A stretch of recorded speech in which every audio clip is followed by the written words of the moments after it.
my head, right? You cannot see my head, right? Not really. It's sort of. It's like barely just the top of your head. Like I can't The really crown. get any Okay, closer. sweet. Without, yeah. Thank you. Oh, you don't have to pee at all. Oh yeah, these shirts are the worst to get out of when it's all fun. Just in front of everybody. That's why I These are actually kind of fun. how are you not in class seriously? This is 18 and 19, and most of them were COE 120. Actually, no, COE 120 is COE 122. I have 11 and 12, also in COE 120. I'm not an engineer.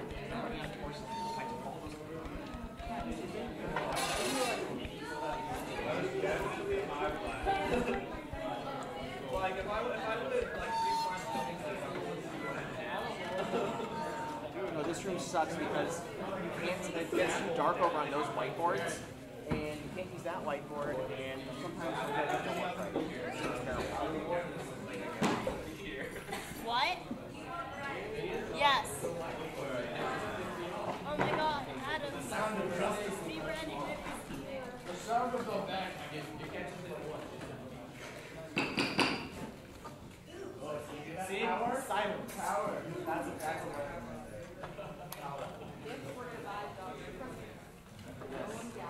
No, because there's things that I know. This isn't great with this use of this.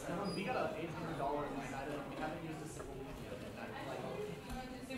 Oh, Josh, first you have to get Ken to approve that. What? First you have to get Ken to approve something. Wait, what? You have to get Ken to approve it first. Now I'm on your side. Literally Ken.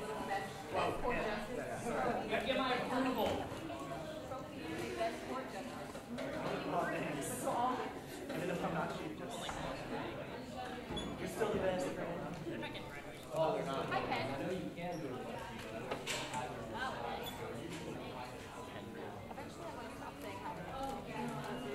Basically, we were just going to throw a knife in the middle of the room and start on all fours.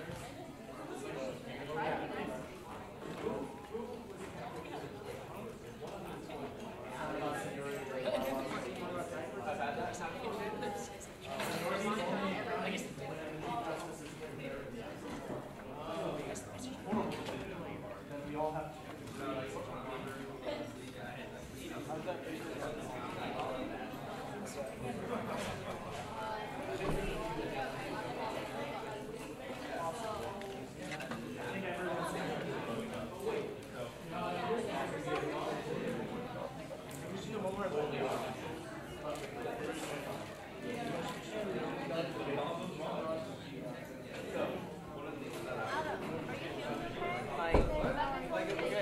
Has Charlie sent you a message yet? Is that something? We'll talk about that more later when they're less. Exactly. That's my idea is one share.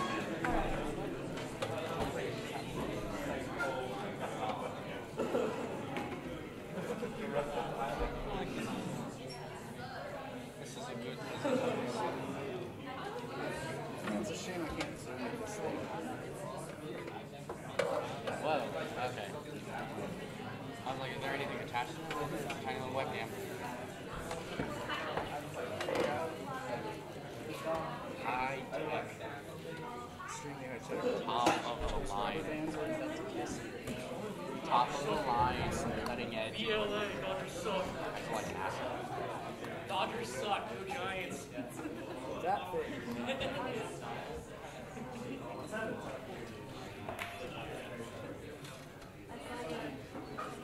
Why do we do that? Hey, Maurice, get me a drink. Give me a drink. Something I like. Give me a Snapple I like. Something tall and very strong.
Yeah, but we're still fine.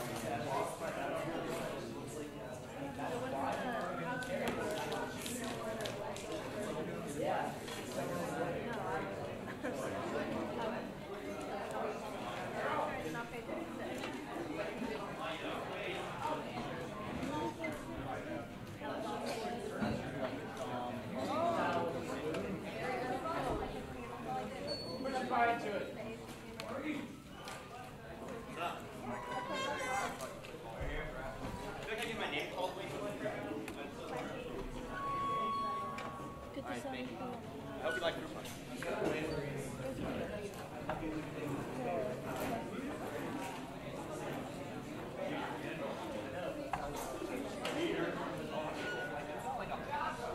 Oh, hey Josh. Maurice. Tables of... Maurice, tables of tournament. Josh is moderating. Yeah. I'm moderating the debate with us. I'll come and steal Ivan Flores.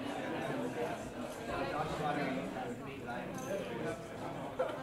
Hey. Josh, tables of turn, you're moderating. You're moderating Ivan's debate now.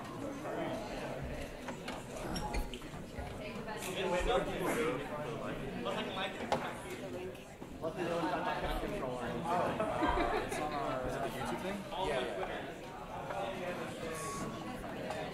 Actually, you could drop your options over in she's not into obvious.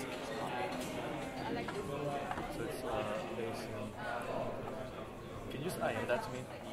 Yeah. Football. Oh yeah, put it on. Yeah, I'll do it. I'll put it on the event page. Awesome. Thank you so much. Are you like taking stuff? Not on my own. Watching this and I'm trying to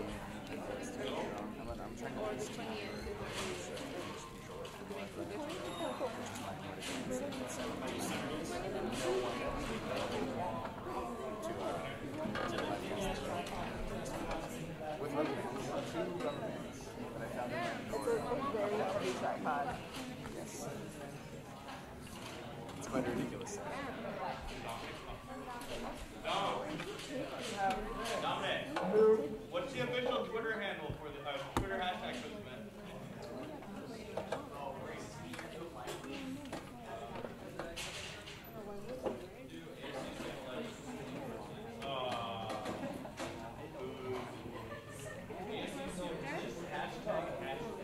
Hashtag. It'll be ASUCM 2014.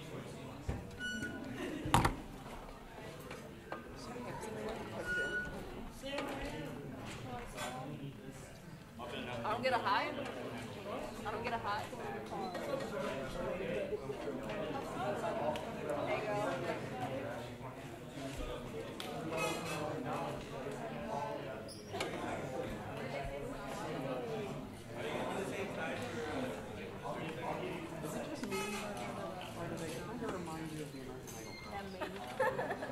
Oh my god, yes. Isn't there always one girl in the two guys? Yeah. Oh, yeah. Ivan's Randy, Aaron's section, Aaron's Simon? Simon. Why did I say Simon? And then Maggie's. No. But I want somebody.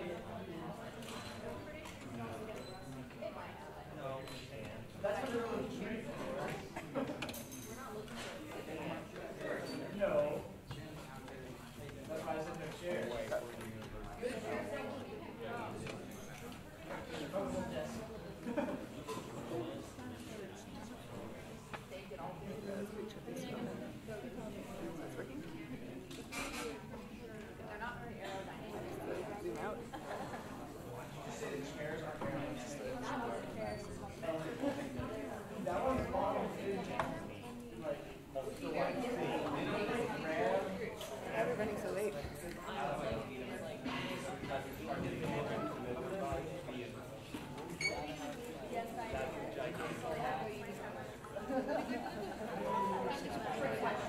Talk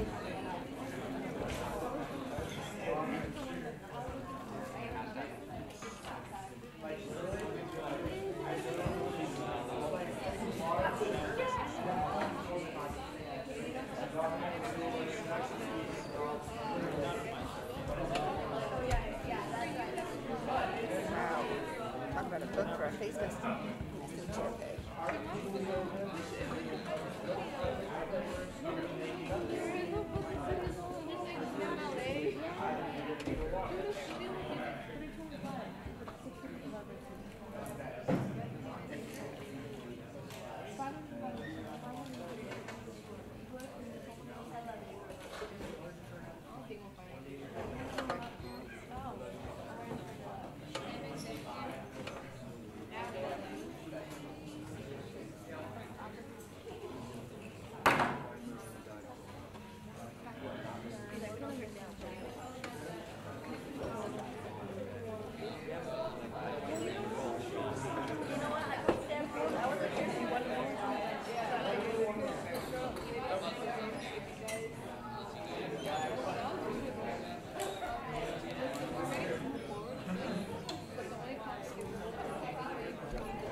I have it set so it's forever and you don't need to have a window so it doesn't sleep or anything. That's why I'm doing this. Like, so I have a Nordic Jams ensemble in my classic set. I thought that, you know, we're starting back at 7. No, it starts at 7. I'm sitting here.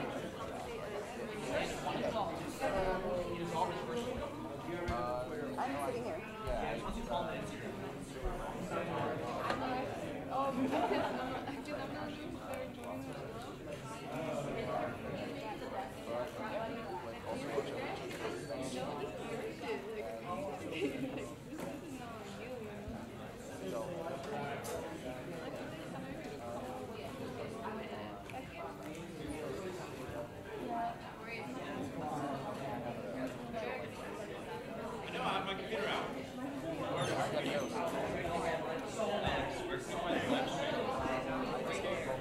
Oh, you're tweeting it? That's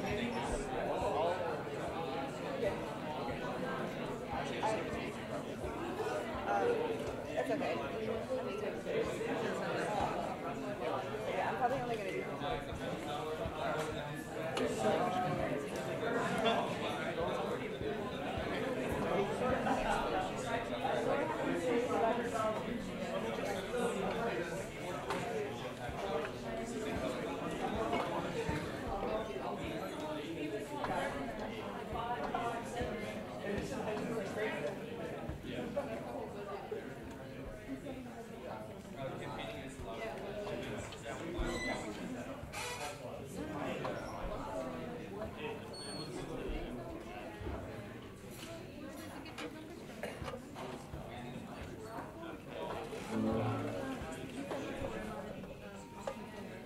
Alright, Maurice, I'm be checking up on the Twitter feed.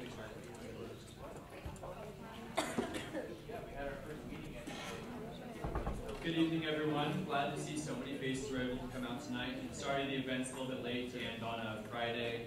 This was the only time a room this size was available, and I was expecting a crowd about this big, so it seems like we planned pretty well for it. And once again, thank you for all coming out. Tonight, we'll have the presidential debate. Our candidates are Jaron Brandon, Ivan Flores, and Agnes Wong. All of them are going to...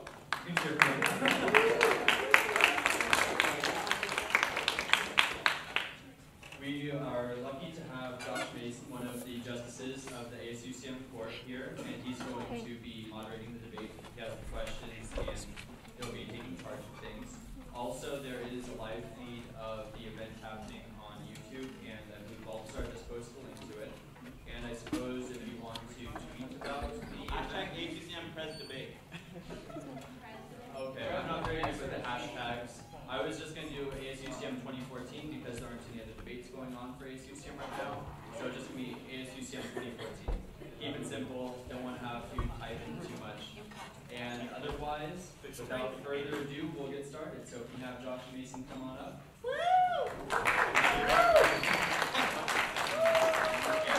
President, it's all yours. Here you go.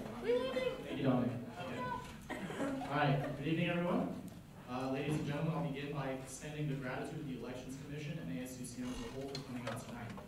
This event is staged to be a critical point in our election cycle and is only made significant by your attendance and support for our presidential candidates. So give yourselves a pat on that. Given the heated political environment that has become so clearly evident on our campus within the last few weeks, we hope this debate will serve as a tipping point for those of you here who have yet to determine your voting stance.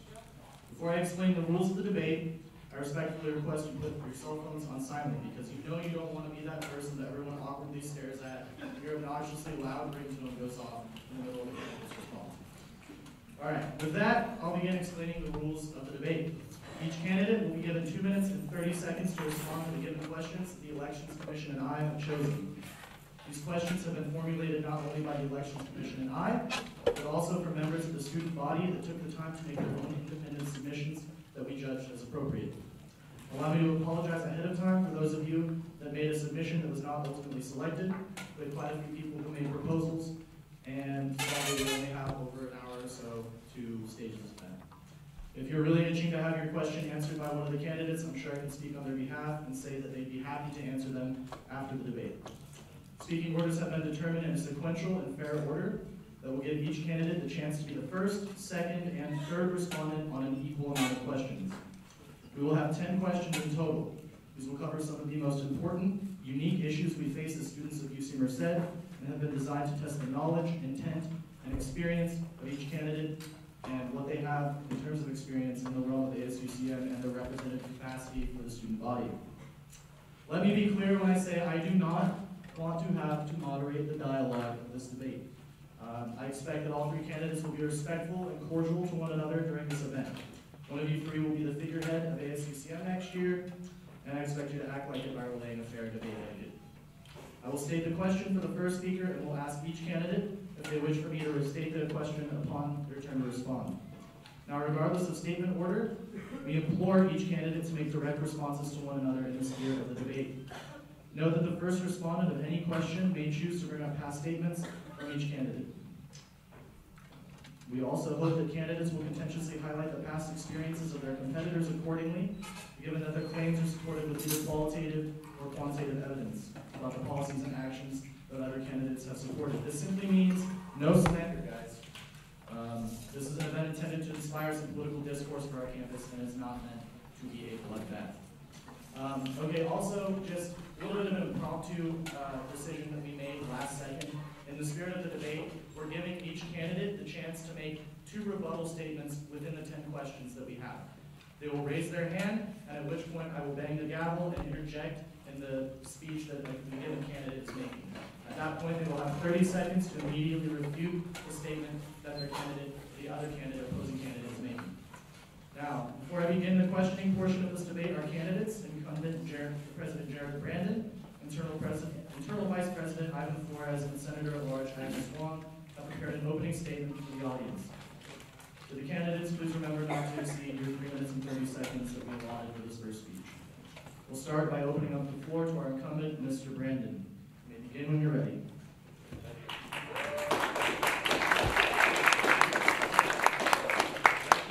Hello, Bobcats. Hope you don't mind, I will not be using the mic tonight. Much prefer to just be very loud and talk out front here. I want to say I'm really proud to see so many people in the audience, so many familiar faces and new faces. I think this is the best turnout for this event that I have seen in the past 3 years of experience that I've had in the Associated Students, so this is really great.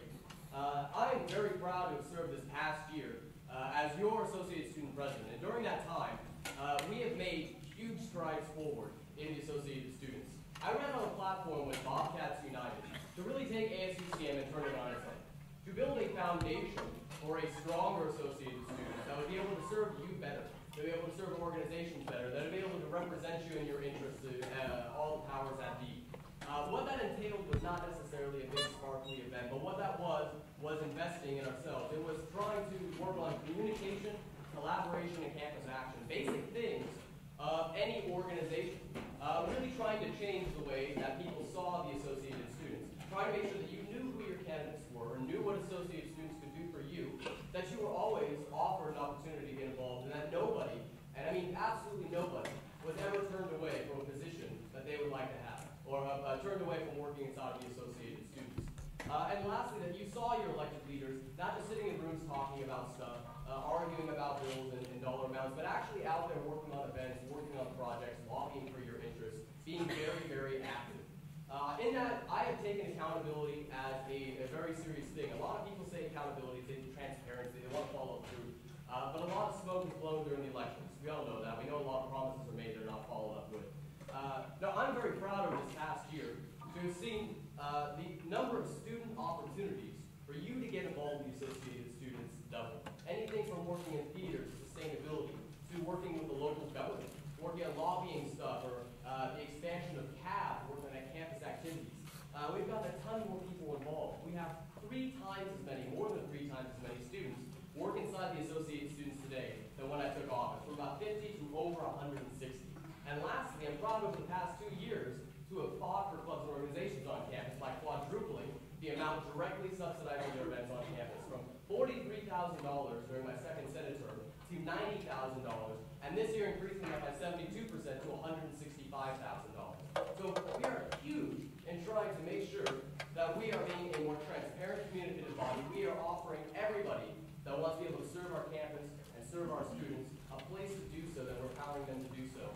And that you're seeing everyone out there. We've also helped make ASUCM a much more diverse organization, empower our commissioner on diversity as well as the multicultural student council, have some great events this year as well. And I'm also proud of a lot of the stuff regarding transparency. This meeting is actually being live streamed right on YouTube. I was sick a few days ago when I watched the Senate meeting from my bed in my sweatpants. And now you don't have to go to the Senate meeting. You actually go and hold your elected representatives accountable, from the comfort of your dorm there. So I think that's really, very important over this past year. On a closing statement, I hope to have your trust this year. I hope to have your vote in the election. Bobcats United is running on really trying to protect students, to inform you, to continue being more communicative as an organization, and to ensure that we're empowering you with opportunities for professional development and student development for our campus. Again, my name's Jaron. I'm running for re-election Associate Student Body President. I really appreciate your vote running for Bobcats United. Thank you.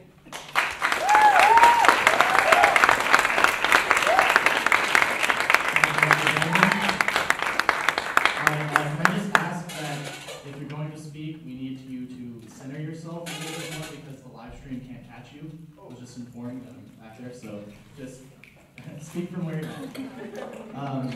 Okay, now we will open up the floor to Agnes. Your personal statement, please. Thank you for coming out, Bobcats, and I'll also be speaking without a mic.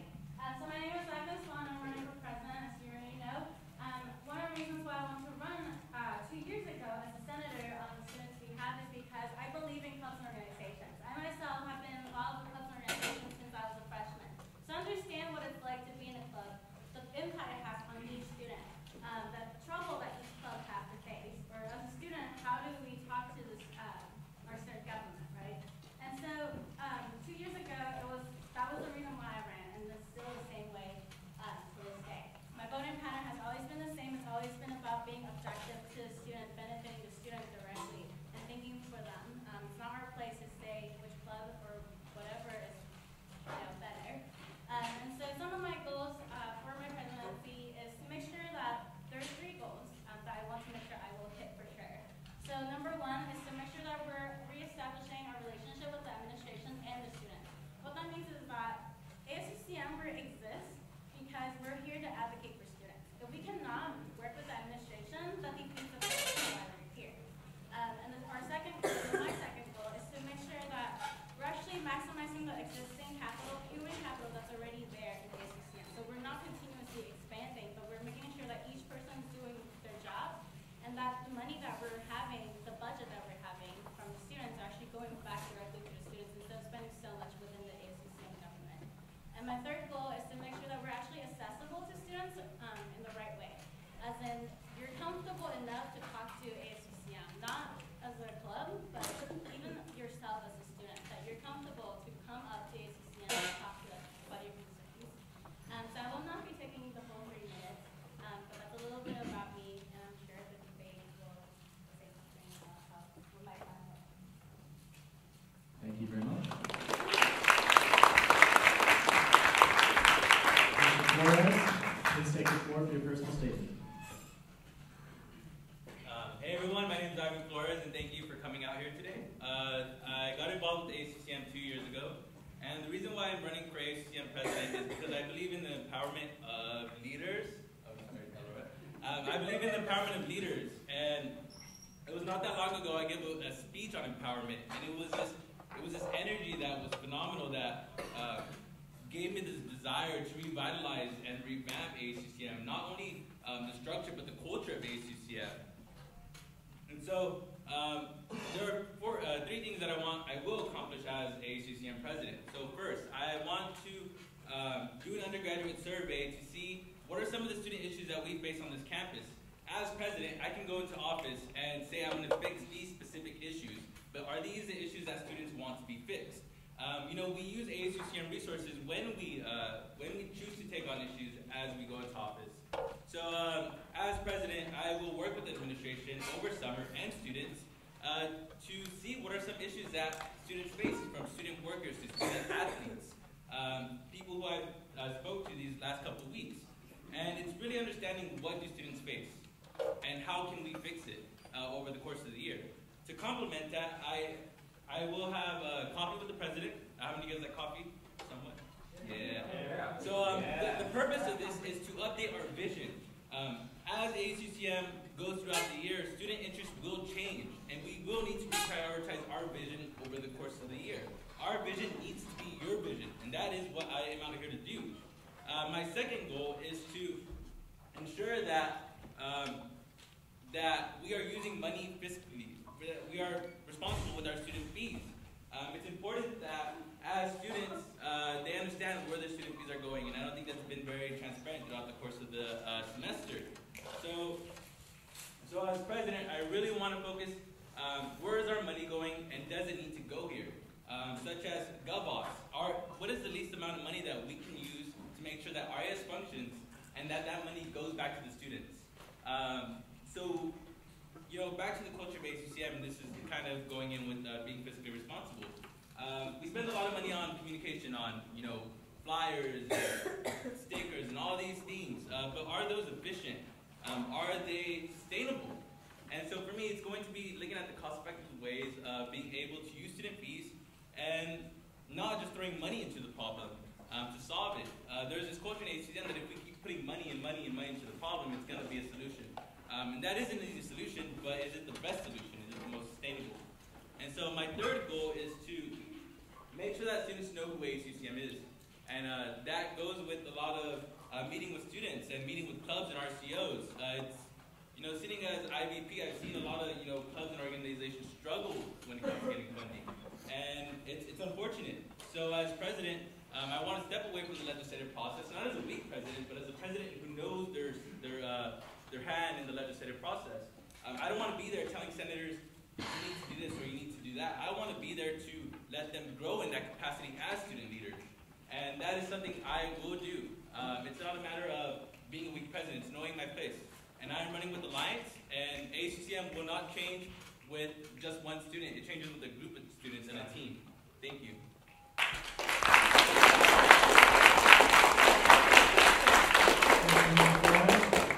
All right, now what you guys came here for, the juicy portion of the Q&A. Again, like I said, these were all chosen from not only me and the Elections Commission, but members of the student body as a whole. And I think they're all pretty great questions. So, begin. Ivan, you will be responding to the first question. It reads, now as you all know, slates have become a commonplace part of ASUCM elections now. And with most candidates here running within a slate, can you please explain why you're running in the slate you're in? And if not, why?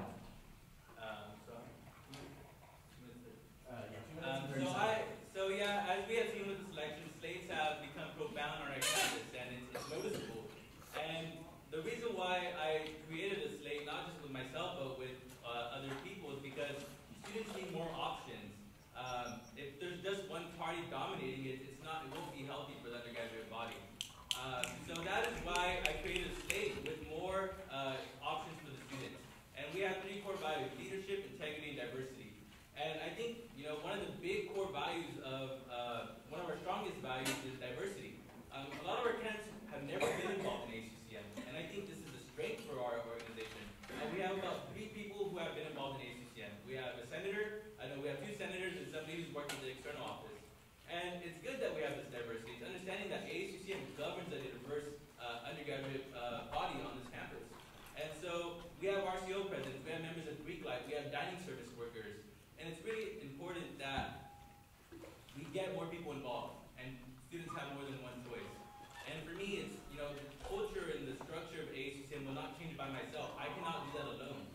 So I put a team together of students who I believe will have the most righteous intentions for ASUCM. And as somebody said,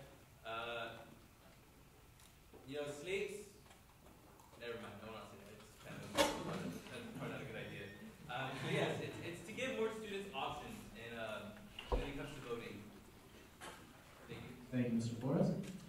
Jaron, you'll be the second to respond. Would you like me to restate the question? Yes, please. Okay.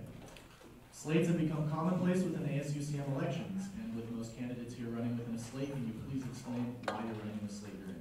Absolutely. First, I actually would make the distinction that Bobcats United is not a slate. So a slate is an elections tool. It's candidates running together to be able to advertise and manage your campaign more efficiently and have a better chance. A slate is the thing that is created. However, Bobcats United is a party. What that means is Bobcats United is here to last. It is here to take on projects with our values that will last in the long term. And that is why we are back here, focusing on what we promised to do, what we have done, and what we promise to do in the future in line with those goals.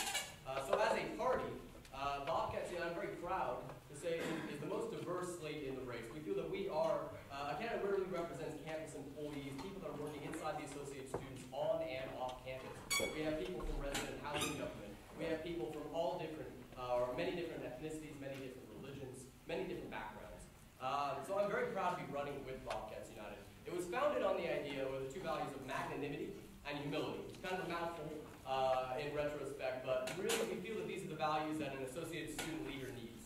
Magnanimity is the quality of being noble of spirit. It is to aspire to be a better person. It is ambitious, but ambitious in a very high quality and in good way. And lastly, humility. As remember, we're not elected in the positions of honor to pat ourselves on the back. We are elected in the positions of responsibility and work. We are here voluntarily because we work hard during the campaigns to then serve you during the year. With that, I'm trying to always be a better person and always trying to remember that we serve students, we are students, that's incredibly important. Bobcats United strongly believes that everybody that wants to be involved in ASUCM should have a place, that nobody should be turned away, that we should empower the people that want to come into ASUCM and serve our campus and serve our students with the resources to do so. And that as leaders, it is not all about us. We are not leaders because we are in these offices. We're leaders if we lead. That means we need to have people working that we can empower, other people that will replace us in the future.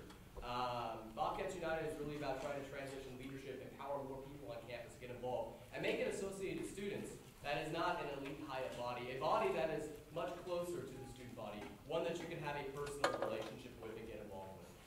Thank you. Thank you, Simon. Agnes, would you like me to restate the question? Yeah, so I'm not running with any slate. This is because I believe with having a slate, the focus is not completely on the students. I do not believe that UC Merced is at a point where we need to have slates. Perhaps maybe other UCs who are bigger will have them because they're bigger. But UC Merced have a little bit less than 7,000 students. I don't understand what is the purpose of having slates, so I do not believe in it, and I'm not in one or affiliated with any. The other thing is, with this year, since I'm in Senate, I noticed the voting pattern is a little off. What I mean by that is, you often see a group of students voting a similar way, and I don't think that is okay for students. That is not an advantage for students at all. And at the end of the day, our focus should be solely on students because that's the reason why we're elected. Not for a slave, not for anyone, but for students, and that's our voice. We're voting on the students' behalf, voting on the students' behalf. Thank you, Agnes. All right, I'll move on to our second question. This will begin with Jaron. Now, as the ASUCM president, you collaborate with the external vice president on statewide issues. Other than tuition, what statewide issue do you consider to be the most important to the student body as a whole? And how would you address it with your external vice president? So that's a difficult question for me because my number one thing has been the first thing that I feel is extremely important. The tuition is too damn high in the university system. It has gone up over 300%. It's ridiculous if you look at the graph. Basically, all that money has been cut out of the budget to go to prisons. That's a large thing that the external office has been working on with the Ignite campaign. So, getting back to the question, one thing that I've particularly been looking into specifically is sexual assault policies on campus.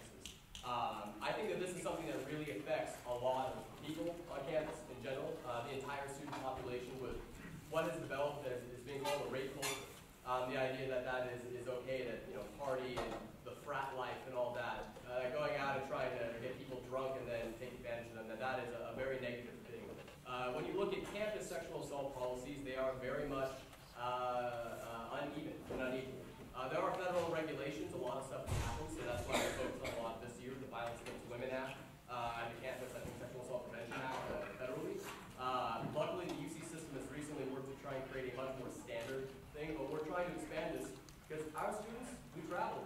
We go to community colleges, we go to CSUs, we go to private places, we go see our friends, and we want to make sure our students have the same protections there. A survivor-centered policy that does not punish them because they were the victim of a sexual assault or sexual violent crime, and also trying to have a administration that doesn't further victimize someone by putting them through the ringer of a bunch of stuff that's really completely unnecessary. At the same time, also trying to fight rape culture in the UC system, CSU system, every system. That the idea of a sexual assault happening and it going to some admin, and the admin says, you know what, slap on the wrist, that was not okay, we're going to remedy the situation ourselves. That's a criminal action. I truly feel that should be brought to a criminal court and dealt with that way. So sexual assault prevention is something that I've been looking into as part of my platform. I think that is a UC statewide and national issue that really does affect students. Thank you. Thank you, Jim. Agnes, would you be the second to respond? Would you like me to restate the question? Okay. As the ASUCM president, you collaborate with the external vice president on statewide issues. Other than tuition, what statewide issue do you consider the most important to the student body as a whole? And how would you address this with your external vice president?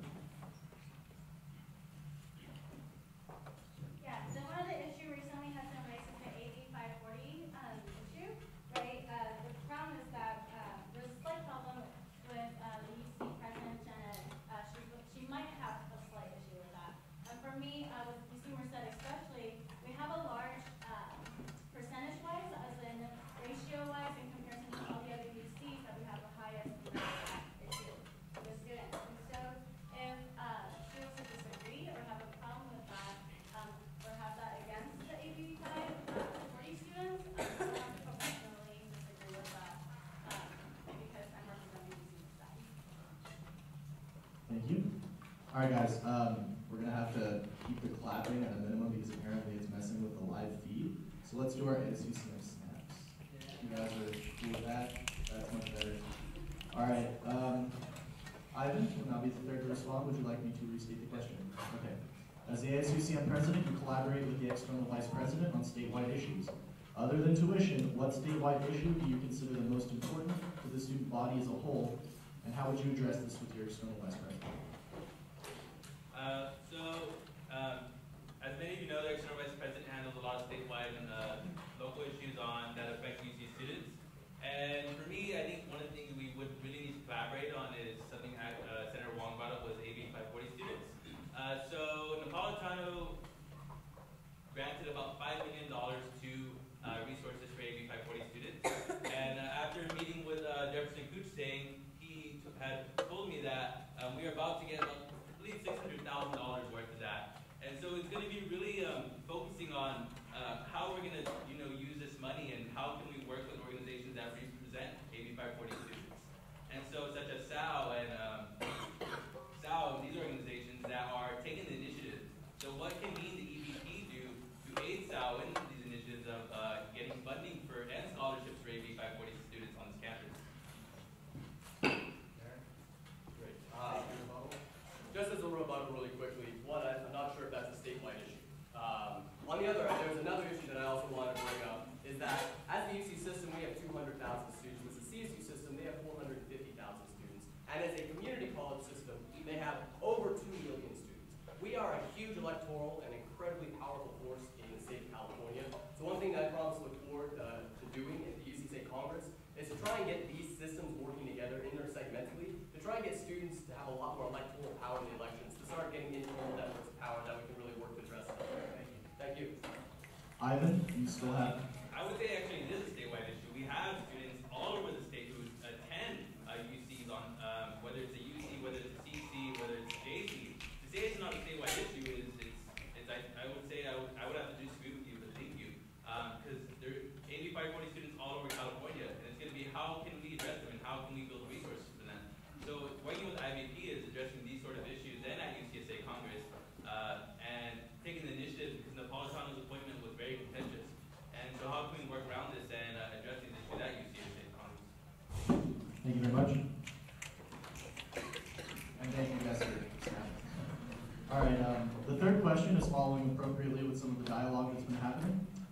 Ladies, there's been so much controversy about Janet Napolitano being chosen as the president of the UC system that she has been met with protests in different UC campuses and has had students refuse to recognize her as the UC president. What would be your approach with President Napolitano and why? We will begin with Agnes. Yes. What would be your approach with President Napolitano and why? I believe that we have to be able to work with the administration, including the UC president. It doesn't make sense for us, while the AS is supposed to be serving as a voice to the student, we have to be able to meet halfway and make sure that it's not just us complaining. And, you know, on the other end, we have to work with her to be able to make sure that this is actually benefiting the students and coming up with a solution. That includes working with the EVP office as well. Great, thank you. That's obnoxious. Okay. Ivan, you'll be the second to respond on this question. Would you like me to restate it? Okay. There's been much controversy about Janet Napolitano being chosen as the president of the UC system. So much that she has been met with protests in different UC campuses and has had students refuse to recognize her as the UC president. What would be your approach with President Napolitano and why? So thankfully I had the opportunity with President Brandon and a couple other AS elected officials to meet with Napolitano when she came to our campus. Unfortunately, I didn't get to hug her. I'm a little jealous of you. I think one of our stances on this campus is we've been very neutral about our appointment, and I think that's you need to work with the administration once decisions have been made. It's about moving forward and not moving backwards. So she's already committed $5 million to resources for undocumented students. And so now it's just a matter of, well, now that she's supporting undocumented students, how do we work forward and how do we make UC Merced stand out and maybe receive more funding? Because we're willing to work with administration, and that's working with our AVP and releasing joint statements and working with the Senate and using using high quality resolutions to be transmitted not only to the Chancellor but to President Napolitano. So that's my issue on this. That's my stance on that issue. Thank you, Mr. Flores. Jaron, would you like to respond? Would you like me to restate it? Or? No, I'm good. Okay. Janet Napolitano is an extremely interesting figure to me because I think she brings a lot of very tangible skills to the UC system. What we have in the UC system is a political problem. The state continually says we are not worth investing in, prisons are worth investing in. And we have brought in a two-term governor and former member of the president's cabinet to try and fight for us, to represent us, to lobby for us, to go toe-to-toe with Jerry Brown. And believe me, I totally believe she can do that. She's an awesome person, but she definitely can be tough as nails. In addition to the meeting we had on campus, I've had the opportunity to meet with her 4 other times this year to discuss anything from the smoking ban to discuss graduate student issues and PDSTs to discussing tuition and alternative models of doing so. It's been a great opportunity. I really think that she likes UC Merced. She chose our campus first to visit. And I think that was in no small part because we sent a letter, the only one in the entire UC system, as UC Merced, that said, we welcome you to the system. Welcome to our system. We went through a process of months. You are an incredible person, and maybe you have a mixed background for sure on these things. Yes, students have concerns. We recognize that. But we want to work with you on those. We want you to show and prove to us that you are going to prioritize students. Every year, or at multiple times this year, she could have made a misstep. And generally, she has always made the right step. She's allocated $5 million to AB 540 student issues, specifically along with this campus as well. Allocated money for grad student issues. Met with UC students at every single campus, something UDOF, the former UCOP president, never did. She has done, I think, a lot of great things, but we really need to capitalize on that. So, if elected president, what I want to do is to continue to work with President Napolitano in providing her student input on the project she's doing. I think she has provided a receptive ear, and it is on us to say, this is what we need, this is our needs. These are what the issues are important to us for students. And to really stand as a leader in the UC system, saying that, just because these other campuses are protesting all these meetings, whenever she will go meet with student leaders and give them her time, they go and storm out of it. That's not UC Merced. That's not us. What we do is we go in there and we say we want to work with you, we want to make an idea, we want to make compromise, we want to figure out something that works for everybody. Thank you. Thank you very much. All right, our fourth question, we will begin with Ivan. It reads, one of the primary responsibilities of the ASUCM president is drafting a budget alongside the treasurer.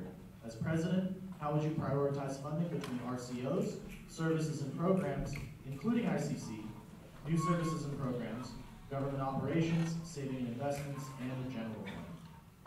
Thank you.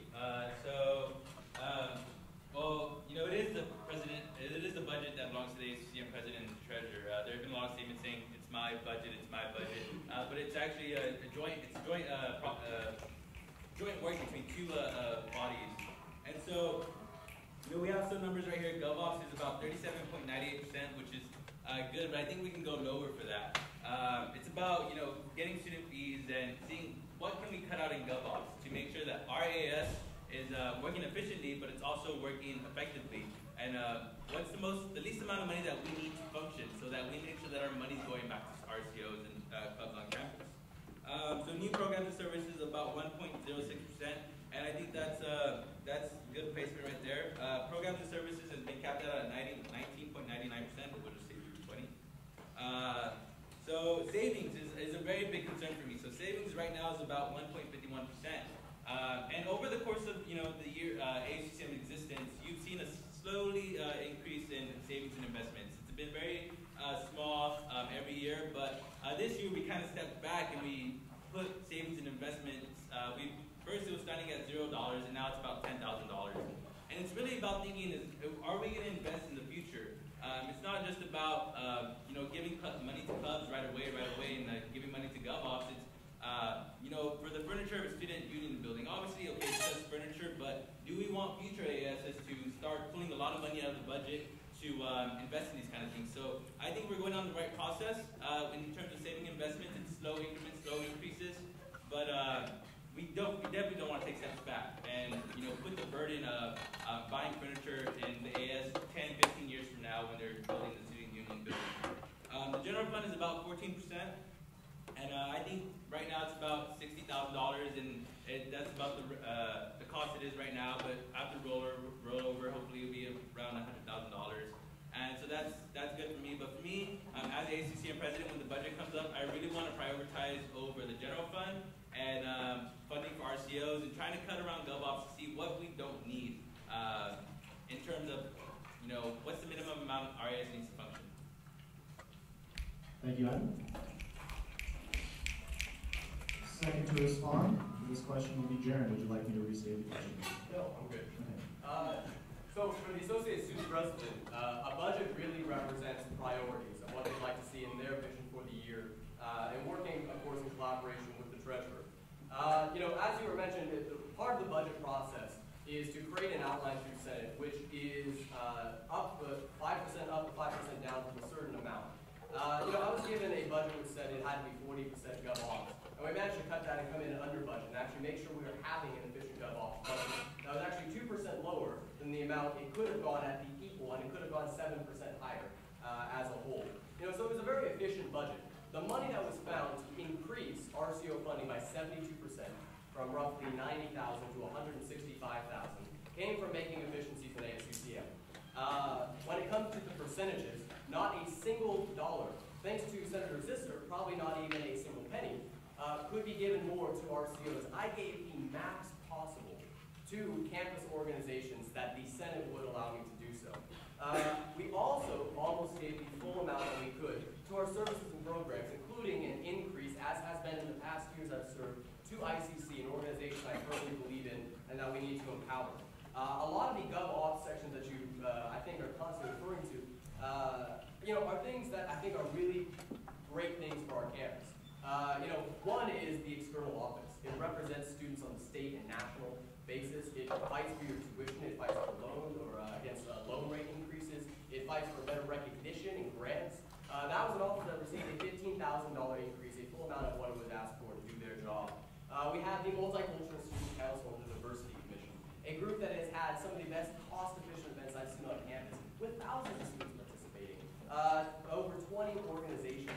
An incredible asset to our campus.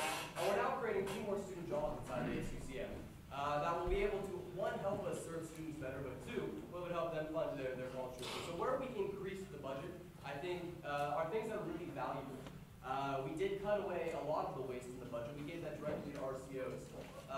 So I think that this really represents a lot of strong priorities. So as far as what I think is important, ASUCM has a lot of things that it needs to balance.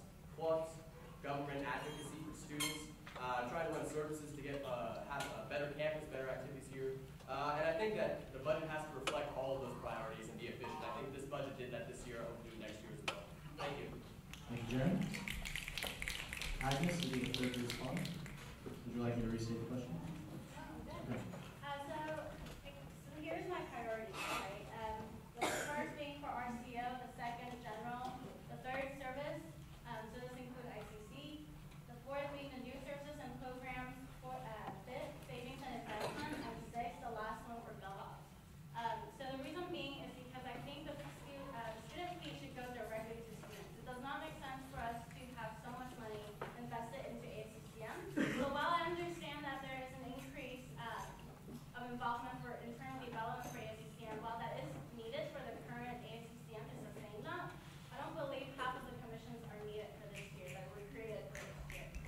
Because the thing is, the more commissions are created, and when they actually become, when bylaws are created for them and they become permanent, they'll keep asking for money from the ASUCM, which fits into the budget that would go directly to the students.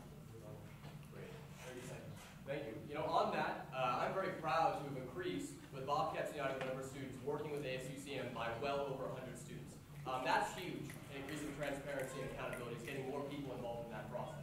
So when you say commissions, I'm assuming you don't mean a lot of the new ones that got $300 in the budget, because the main ones would be the municipal relations working on local issues that affect students, including crime, homelessness, poverty, all these things, or the multicultural student council with the diversity commission, which represented the majority of that increase. So I would love if you could specify which commissions you cut to be fiscally responsible, thank you. Agnes, you have 1 minute and 30 seconds to respond. Yeah, so like I said earlier, I did not say all the commissions that were created are equivalent. I said some of them. So that means the leadership commission that was created, and that's not to pinpoint on anyone that says that is completely pointless. I believe that when I said maximizing the current human capital that's already existing in ASUCM, it means that each position that's already there should be doing their job. And some of these commissions, I believe, is redundant to Senate or executive. All the directors that some of these things are already there to serve the students. So when we create commissions, it just adds on extra funding to ASUCM. And then the other thing that I want to talk about is savings and investments. We need to move forward, like Ivan was saying. The fact that we aren't saving for our future use, it's not beneficial to us in the future down the road. Thank you, Agnes. Okay, moving on to our fifth question, and I think arguably the most controversial question of the night, reads, as most of us know, a key power the president possesses in the legislative process at ASUCM is their veto power. At what point do you, as a prospective presidential candidate, feel that the use of a veto is necessary? We'll begin with Jaron. Great.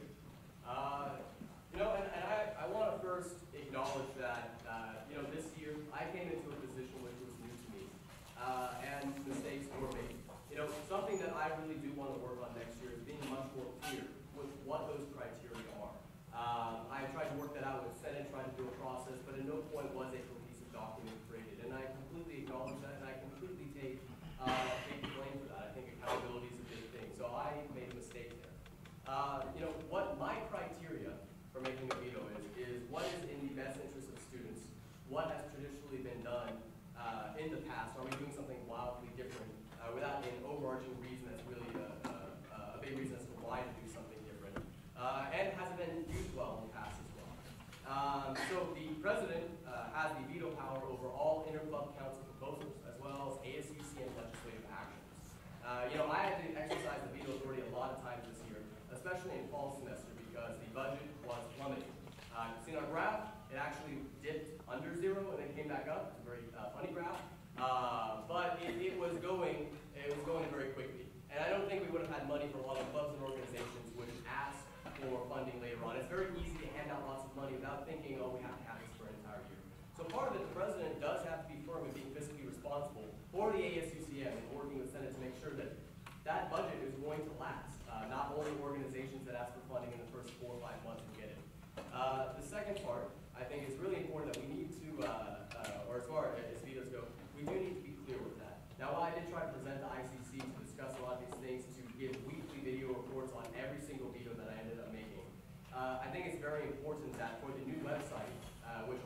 coming out before the end of the semester with our director of communications. He is in here. Woo, yeah, woo, great. That will be coming out, and then that will have a lot clearer criteria for the president on what will constitute a veto. In addition, I think we need to be a lot more clear with our bylaws. And one of the big things about part of my campaign for Inform is to make the legal code of ASUCM, including the financial bylaws, one cohesive document instead of 15, 20 some different sets of governing procedures that are redundant, that are confusing, and impossible to read through. If for elected officials, then definitely for the common student that hasn't been in ASUCM. So I think we need to be a lot more clear on what we can and can't do, and a lot more clear on what we will and will not do. Thank you. Thank you, Jaron. Agnes, you'll be second to respond to this question. Would you like me to restate it? So first of all, ICC is meant for clubs to get funding for on-campus or within Merced. And with the Senate, it's mainly for travel or really voluntary item, meaning a lot of them are.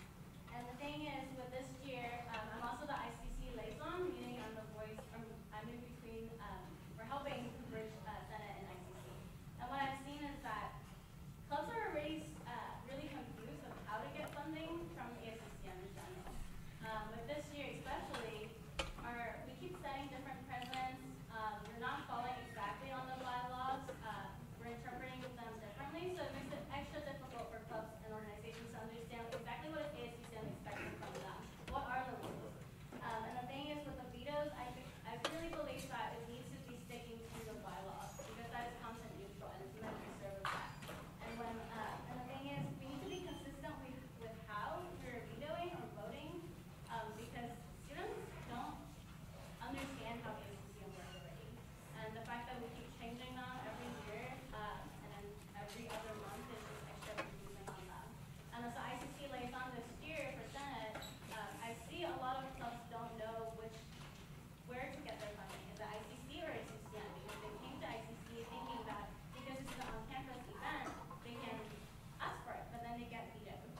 So they dip into Senate, and the thing is, when that happens, when Senate gives the money to events that are on campus or within Merced, clubs and organizations have a lack of funding to go traveling to conferences and trips and things like that. So I think we need to make that clear. Great, thank you, Agnes. Two rebuttals. Ivan? So yes, as the president, you know, the position comes with a lot of power, and one of those powers is vetoes. And you know, we make mistakes, but 3 mistakes is, are we really learning from our mistakes? Korean American Coalition, $6,300, inconsistent with the poetry jam. So let's see what was written on the bill. $6,300 should go to the Senate, especially for performers. How many of you guys have been to the poetry jam? You know where they get their funding from? ICC. Lack of participation at ICC. Those are from February 12, 2014. You can find them in the minutes. ICC format. It does not allow public comment. I would like to disagree with that. How many of you have been to ICC? How many of you have ICC reps? Yes. Are you allowed to talk? Are you allowed to discuss legislation? Yes, you are. Students are allowed to criticize ICC.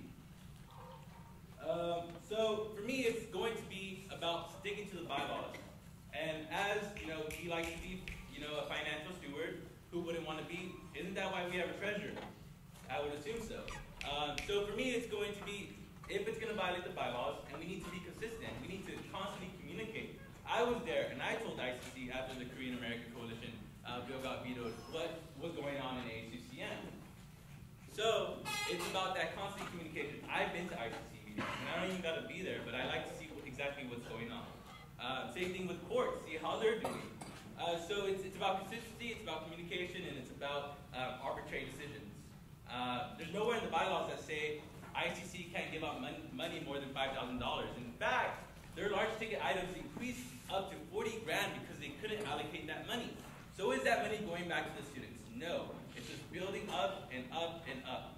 And so what are we going to do with that at the end of the year if ICC can't spend it? So for me, when I issue vetoes, they're going to have legitimate reasons. They're not going to be because of arbitrary decisions, rules that I make up, and I'm going to stick to the bylaws. And I'm going to trust the treasurer, I'm going to trust the legislative branch, I'm going to trust ICC to make the decisions that they were like They may not be elected by the students, but they are elected amongst their peers. That's how you get the executive board for ICC. Thank you. Again, keep applause to the minimum, please. Snaps only. Sorry, we want to make sure the live feed for all of our watchers is up and running. Okay, our sixth question. We will begin with Agnes for her response. It reads, members of ASUCM and affiliates surely understand the relatively strong environment of hostility that has existed within the Senate this year. As figurehead of ASUCM, how do you plan on promoting a bipartisan environment for the next academic year, given that slates or parties, as Jaron suggests, are now a solidified part of the political process on campus? As many of you know, the vote falls into Senate. And the thing is, I believe the president has the power to influence how the entire ASUCM works, including ICC. And I think the thing is, you need to be able to work with people. That's always what it is. You need to be able to collaborate with anyone to make sure that the bigger picture happens. And the thing is, that's what I don't see happen this year, is collaboration, the right way of doing collaboration. I do not believe threats help collaboration. It's about empowering and motivating and encouraging other people to do more. And so I don't believe that the president should be doing every single thing and micromanaging the executives, the Senate, or even clubs. I believe that these people are there to serve us a purpose and they can do their own tasks. That we're here to work together for the students with the same purpose in mind. So that's part of the thing that I wanted to make sure that is that the environment that we're setting in is a positive for the students. Because at the end of the day, if we can't work together, and then we're just being petty and taking little things against each other, then that defeats the purpose of having ASUCM to serve the students as a whole. Thank you, Agnes. Ivan, you be the second respondent to this question. Would you like me to restate it? Yes, please. Members of ASUCM and affiliates surely understand the relatively strong environment of hostility that has existed within the Senate this year. As figurehead of ASUCM, how do you plan on promoting a bipartisan environment for the next academic year, given that slates or parties, as Jaron has suggested, are now a solidified part of the political process on campus? So, I'm a very big believer in praise in public, criticism in private. And I don't think that's been very, that hasn't been highlighted much this year in terms of the president's reports. And it's unfortunate that, that people see bipartisanship and whoever gets elected, whether they're from Alliance, whether they're from Bobcats United, it's about putting all the pettiness at the bottom and working to serve the students. And so as president, like I said, I do not want to be involved in the legislative process as much as we saw this year. I do not want to say, senators, this is how you vote, or I'm not going to pass the legislation if there's not a 10% cut. That was set because of precedent. And, I'm a rational decision maker. I make decisions based off of new information, and that's how we should treat every piece of legislation. So for me, it's about promoting this environment of being comfortable with each other, about really working with the Senate. As IVP, I took the initiative of meeting with senators who weren't necessarily talking or who weren't very vocal on the table to understand issues that they face as senators. So it's about taking that extra effort to make sure that everybody feels comfortable on the Senate table. I'm sorry, Lauren, I know you gave me that look. No, it's say give me a look. So it's about working with the Senate and not being as involved as something you saw this year. I mean, it's not a sign of a weak president. It's just I don't want to be there telling them what to do. They were elected by the students, and let them represent the people they were elected to. They were elected to represent. Thank you, Ivan. Jaron, you be the final respondent to this question. Would you like me to restate it? No, thank you. So I think the climate of hostility has been a term that's been coined in this election by one side. And I think it really has been only in a handful of people that have been in ASUCM. Now, I want to mention Court right here, for example, has been a climate of collaboration, a group that for years has not worked, and this year is putting in the hours to try to work on the bylaws, work on all kinds of stuff, and doing great work. The Commissioners' Council has been an incredibly empowering group. We have a number of commissioners in here that have worked extremely hard, gotten students involved, done great projects, and I'm sure feel very proud of the work that they've done and the Commissioners' Council has done as a team. A lot of representatives have done so as well, and I think on the exec branch, though differences may be there, it has always been, under my chairmanship, a very polite, a very civil body that's been able to discuss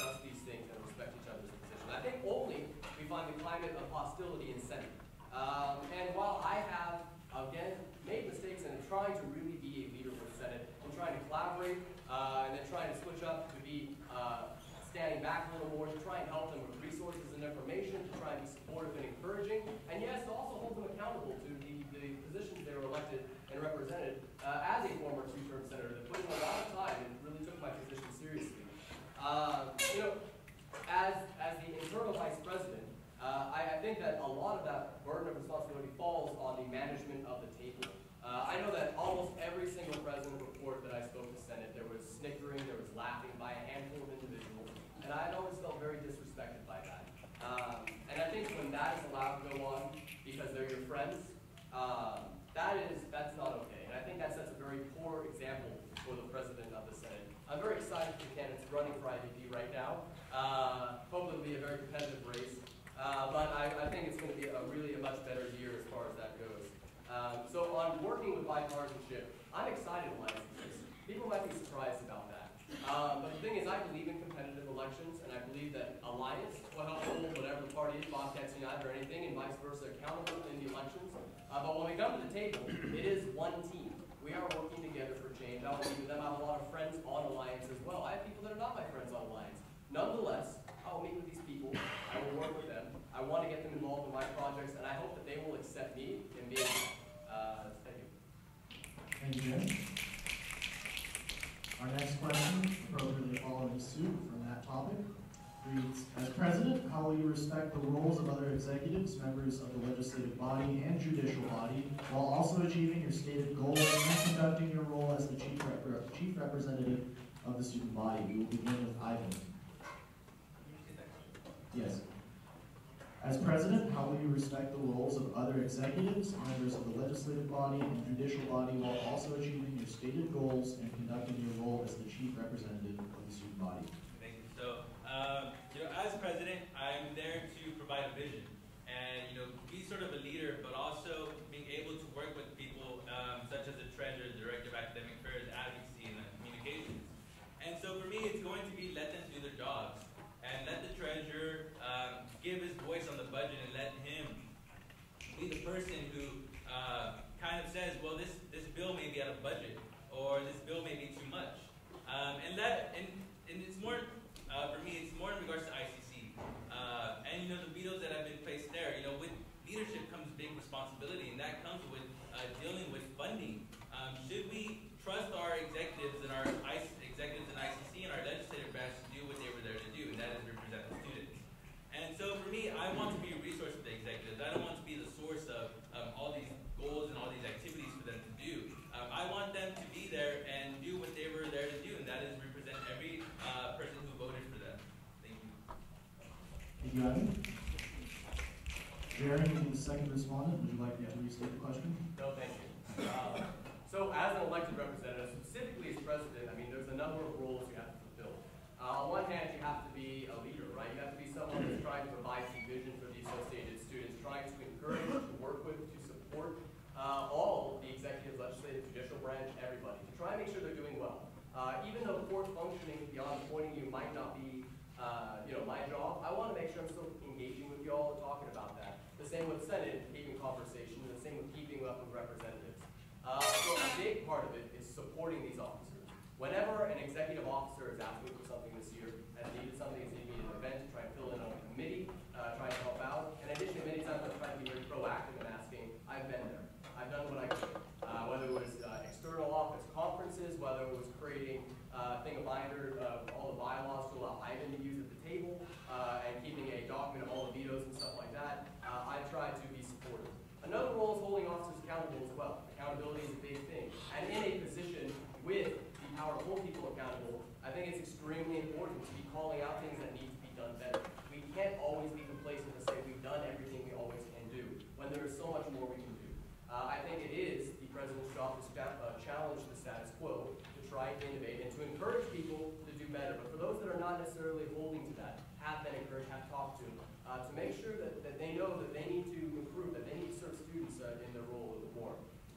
And lastly, I think that there's also an institutional role. So as president, it's important to balance working with a lot of groups. You have to appoint board, you have to appoint the commissioners council, you have to appoint the legislative branch. You have to work with all these different groups and all these different projects. And I think it's really important to stay within the goal. The budget, for example, is a collaboration between being the president and the treasurer. I do want to say on a closing note, I think it is irresponsible to be running with the idea that not taking part in the legislative process of the Senate, when that is part of the process, is a veto. Effectively saying not to veto, to say that you will allow the treasurer to write the budget, but you will not have your vision in the budget. I finish my sentence? Okay. That to have your vision not represented in the budget, and to have everybody completely have the responsibility for their position, for their position in their job without holding them accountable, I think that's irresponsible as an ASUCM leader. So you bring the budget up a lot, and you talk about not helping the treasurer, but to me it seems like you took all the credit for the budget. Every single Facebook post you said my budget, Bobcats United increased this. No, Ken is not a part of Bobcats United. Yet you gave all the credit to your party, state party. So as president, it's not that I don't want to be involved. It's I want to be a resource and I want to empower them to do what they were there to do. I don't want to say, and I don't want to take all the credit for doing it either. Something that we see a lot. So don't say I don't have a vision. I have a vision of empowering our elected officials.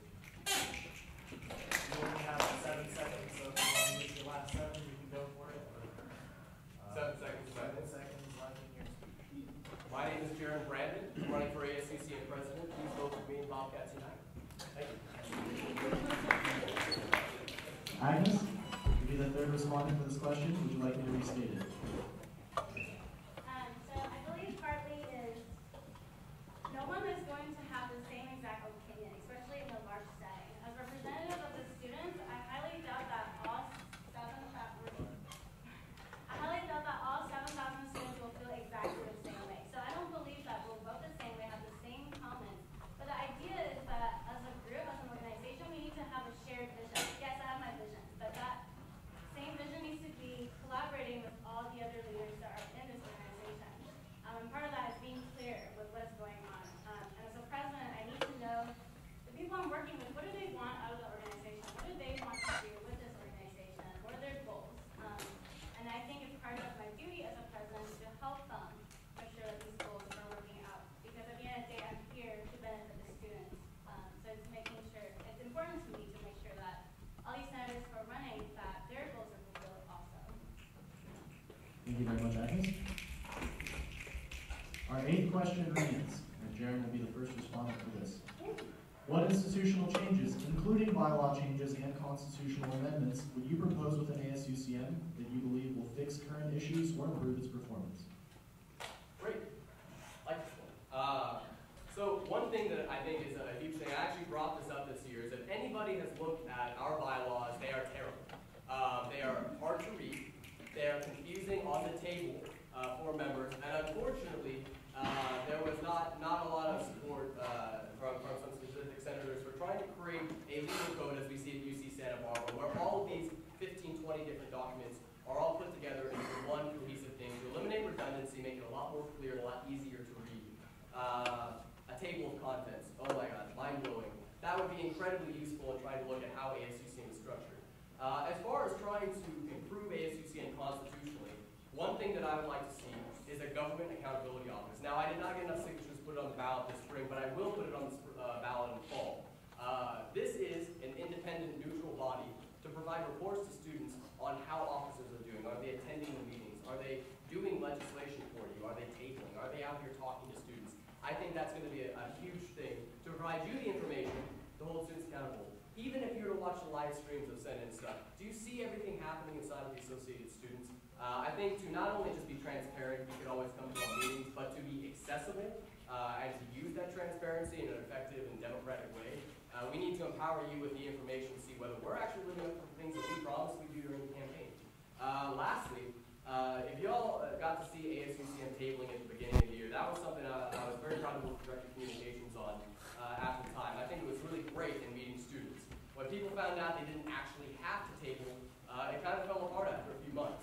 And that's something that I would like to add into the bylaws, is that public office hours should be at the table. That is something that every elected and appointed officer, even if it's only an hour a week, should be out there.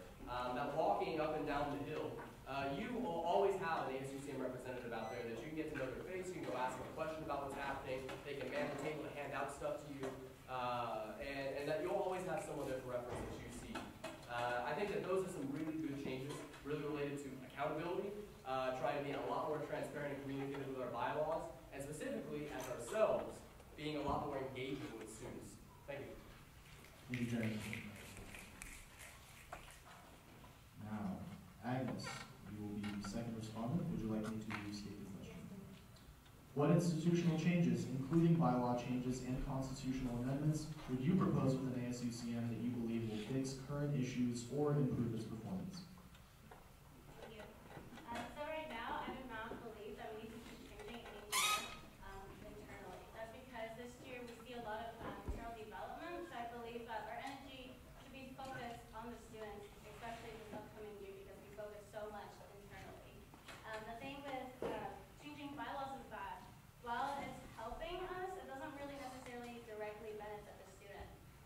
Instead, we should be talking to the student and making sure that we understand the bylaws so we can tell the students what's going on. It's part of our job to make sure that the students, especially plus organizations who are coming into this for ASUCM, earn some money. And I think part of that is changing the way we are exposing ourselves to students and how we're being accessible to students. So part of what I wanted to do is to make sure that I'm actually doing meeting with clubs annually, to making sure, not annually, regularly, to make sure that they actually have an understanding of what's going on. If they have a question, I'm accessible to them. I don't believe that office hours is good enough, just because at the same time, even if we're outside tabling, the students still need to make an effort to come in to us, to talk to us. So I believe that being proactive in the roles that we're fulfilling, that's something that we need to be doing. Thank you, Agnes. Ivan, you will be the third respondent. Would you like me to restate the question? What institutional changes, including bylaw changes and constitutional amendments, would you propose within ASUCM that you believe will fix current issues or improve its performance? Thank you. So this year, ASUCM focused a lot on bylaws, and like Agnes said, we're not directly representing student interest when we focus on internally. But I do agree our constitution needs to be updated. It's been there since the creation of ASUCM, and my goal is to hopefully do a constitutional Congress instead of a referendum out of nowhere. Even though it's been planned and there's been a lot of research, I don't think there has been enough student involvement in rewriting their constitution. So now that we are getting the undergraduate office, how many know where that is? There's a Bobcat there. We can now reserve the A-Court room. So one of my initiatives, hopefully, is we can we work on the Constitution, but instead of working on it as an AS, we invite students into the governing process.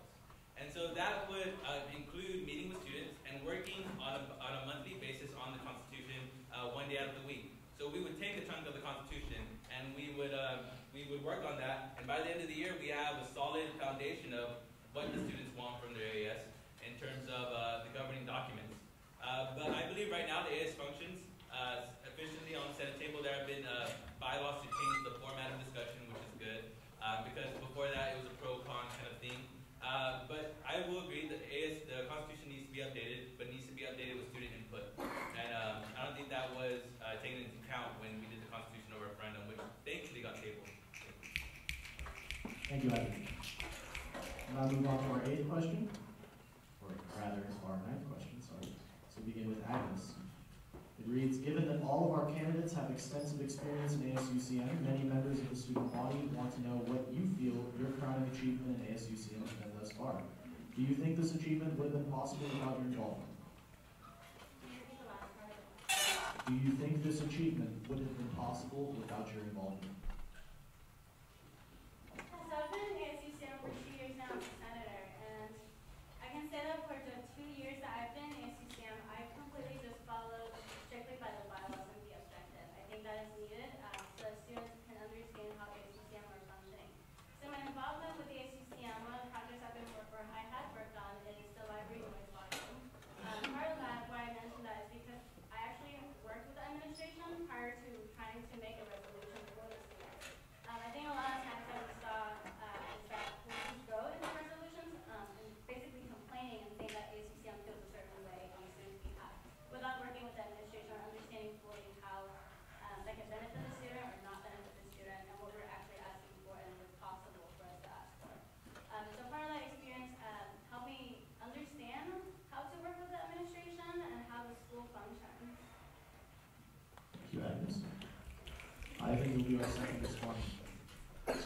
restate the question.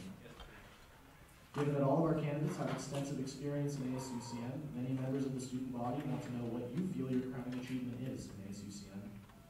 Do you think this achievement would have been possible without your involvement? So I served as a senator my sophomore year, and I served as the IVP this year. And I think my crowning achievement, even though some people may not think it is, I was able to archive folders all the way back to 2009 and be able to make sure that our files are updated.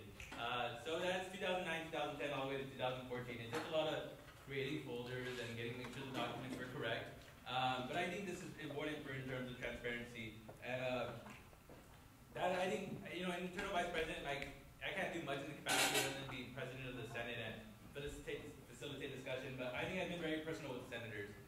Some of them coming into office, I met with them personally and discussed, you know, what do you want to see from the Senate table? And when there was a discussion about the format of the discussion, I emailed everyone and said, how do you want discussion to be? Let me know, and I'll do my best to work around you and the bylaws. So as a general vice president, for me, it's really documenting the past history of ASUCM and archiving a lot of the folders and archiving a lot of the bills that were passed. So thank you. Thank you, Ivan. Then we've got comment responding. Great. No, thank you. I think this is an incredibly important question because all of us are incumbents. We are all people that have had at least 2 years in ASUCM that you've elected us to do to work on projects and get things done. And I think you should ask every single candidate what they have worked on over the past few years.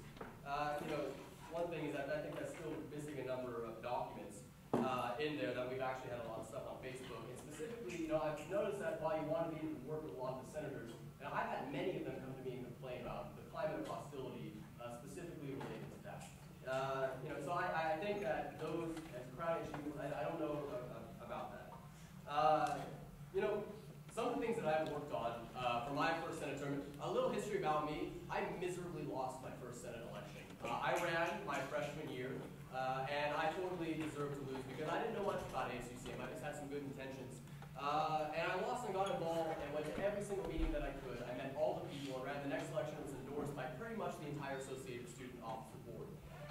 One thing that I really worked on that year, or a few things I really worked on, were resolutions for trying to protect online privacy. If you remember SOPA, the stuff that was happening, working to protect and authoring the Middle Class Tax Scholarship Act resolution here on campus, doing a number of other financial aid stuff. What I promised to do is try to get in there and talk about tuition issues. We really did. The second, I really worked on trying to look at the financial bylaws, looking at the ICC bylaws, rewriting what were incredibly cumbersome election bylaws before, to improve the internal operations of ASUCM, as well as serving as chairman of the Budget and Finance Committee. During that time, able to double, more than double, the amount of direct subsidy going to clubs and organizations on campus. That 9-hour Senate meeting, I motioned well over 100 times in that meeting to try and make sure that clubs were increased from about the 43,000 they were given by that president to about 90,000, using the full authority of my office to try and fight for clubs and organizations. And this past year, beyond the over 60 projects I've worked with my staff, my commissioners, and a number of people, probably the thing that I'm most proud of is nothing that I've really done. I see people in here that are all a part of ASUCM that got involved, hopefully partly because I was able to ask them if this was something that they want to do, that I was able to empower them to do stuff. They have done incredible work this year, and I'm incredibly proud of our court, of our commissions, of our appointments, of all the stuff that they've been doing. We have more people working with ever, and that is my leading crowning achievement. So you know, you bring a good point up about the missing documents. I could have sworn before we came to ASUCM, you were sending every single document wirelessly online. And you know, you went about and you said, okay, well they're in a folder in the office, ASUCM office, and it's good that you printed out every single one, but I thought we were a green efficient campus, you know, in terms of sustainability. And I would think as ASUCM president, we would want to keep that as a vision of ASUCM, but yet you decided not to do an electronic signature, and you chose to print out every single piece of legislation. Thank you. All right. I think appropriately the final question for the night follows, and it will be Ivan responding first.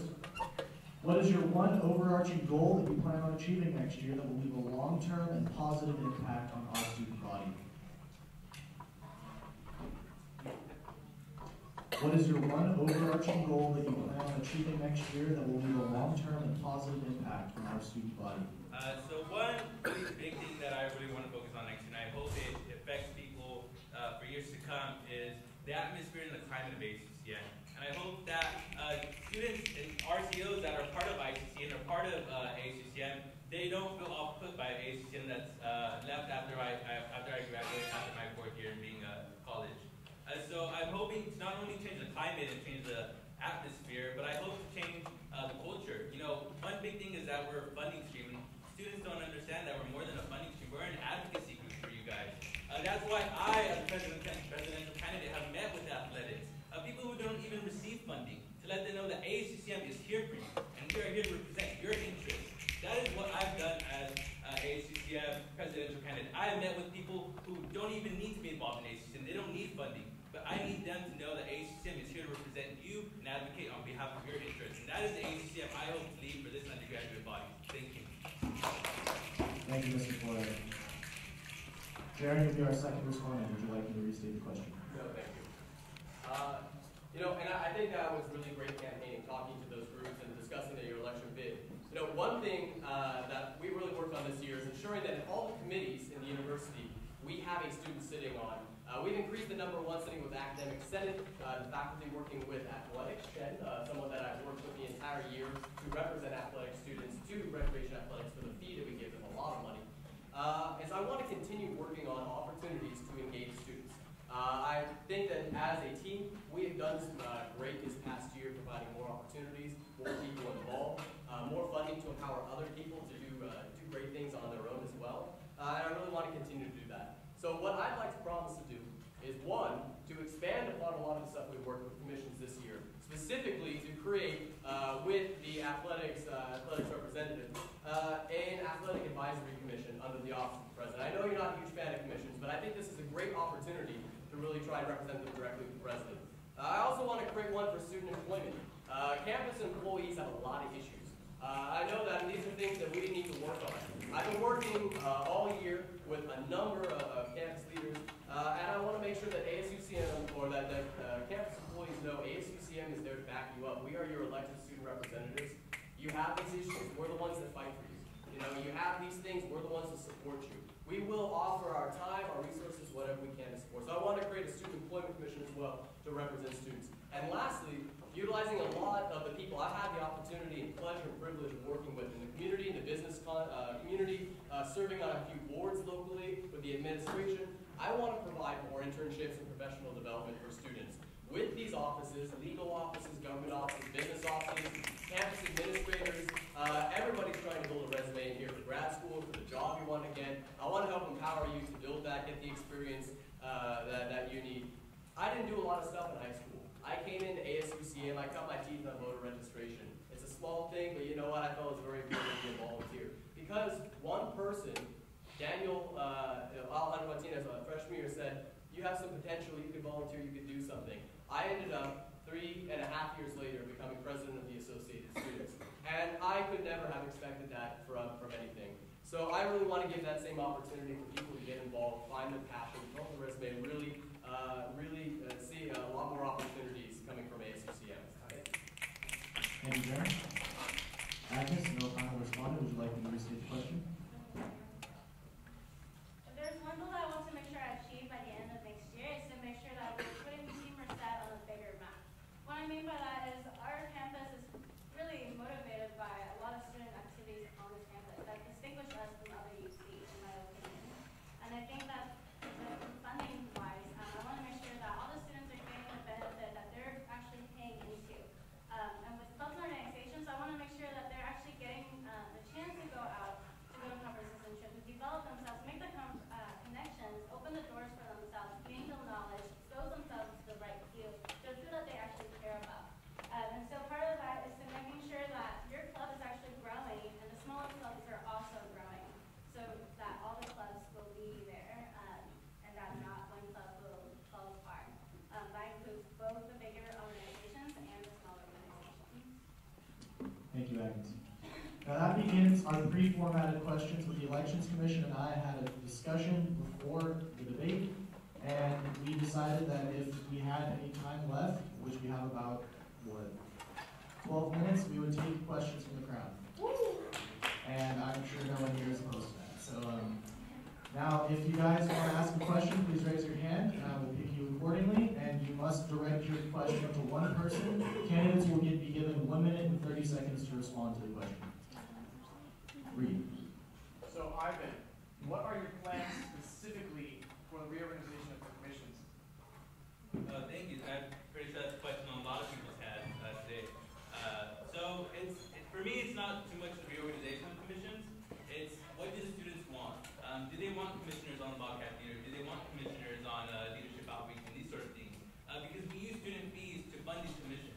And it's not going to be about what I want. It's going to be about what students want. And like I said, with that undergraduate survey, I'm going to put the work of commissions on there. I'm going to put the commission names on there. And I'm going to see, do you believe this should exist in ASUCM? It's not a personal vendetta against commissions. And that's something that's been going around a lot. For me, it's not about that. It's about what do the students want. These are student fees that we are using. And thank you for that question, though. I know that's been a question on a lot of people's minds. But it's going to be in this undergraduate survey. And, you know, I've been told by commissions, please take us into account. I'm going to take you into account. But I'm also going to take student fees and students into account. Thank you. You got it? Curly hair in the back. Hi, my question is for Jaron. You mentioned that student committees have issues or complaints. Can you clarify what specific issues have we had? Because I'm a student employee and I work 2 jobs and other 10 jobs and I haven't really complained about anything. That's a great question. On one hand, these are issues that have been brought to me in confidence. So these are things that I'm not able to really mention. I can state that for the past at least 3-4 months, I've been working with one of our senators, Senator Daniels, on the resolution about these issues, working to really see what's happening.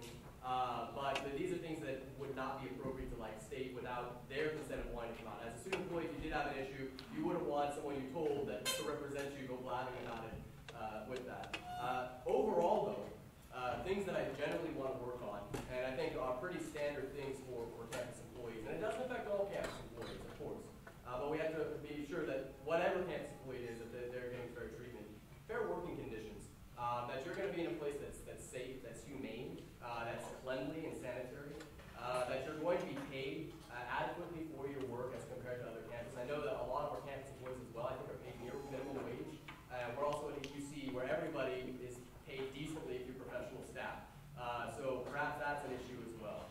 And then also trying to make sure that you have an appropriate channel besides just your manager to be able to talk to if you have issues with the chain of command. We do have an ombuds person at the university you can talk to. They can help navigate. But as an elected student representative for you, you should be able to, in confidence, talk to me about these issues, see what we can do. And if we can't do anything, at least we can refer you to people that can help you. So really working on that stuff. Okay, let me go on the other side of the room over here because I have to take that. Okay. This is a question for Mr. President here. How do you feel about the first time ever audit to the Associated Students of UC Merced, and how do you feel your contribution to that, or how do you feel about it overall? Yeah, I feel great. I'm presuming you're saying my contribution to that is that it's involved with that candidate running for Senate. By the way, Manuel Gray, thank you. I'm actually very excited about the audit, because the audit presents an opportunity for ASUCM to have an outside third-party group, generally from WUC, come in, review our finances, review our bylaws, and a lot of it is regarding bylaws. Do we have things that compromise policy and laws? Do we have illegal things in ASUCM that we thought were good ideas or some past group did, and that's not something that we can actually do?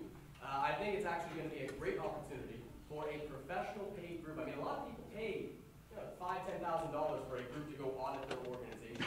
Businesses do self-audits to make sure that they're being accountable. So I actually think this is a great opportunity for the next year's Senate and the executive branch to take these issues that come up in the audit, because there will be issues no matter what, to make policies that effectively address them, to fix all the errors, to try and make sure that if we are not being fiscally responsible, we do so. But we're going to have a nice, tidy report that says here's a lot of things that you can work on in the Associated Students. I think it's a great opportunity. Thank you. Thank you.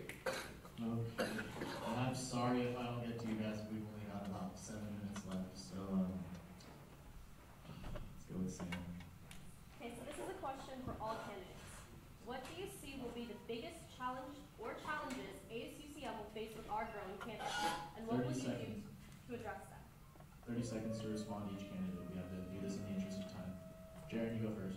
All right, great.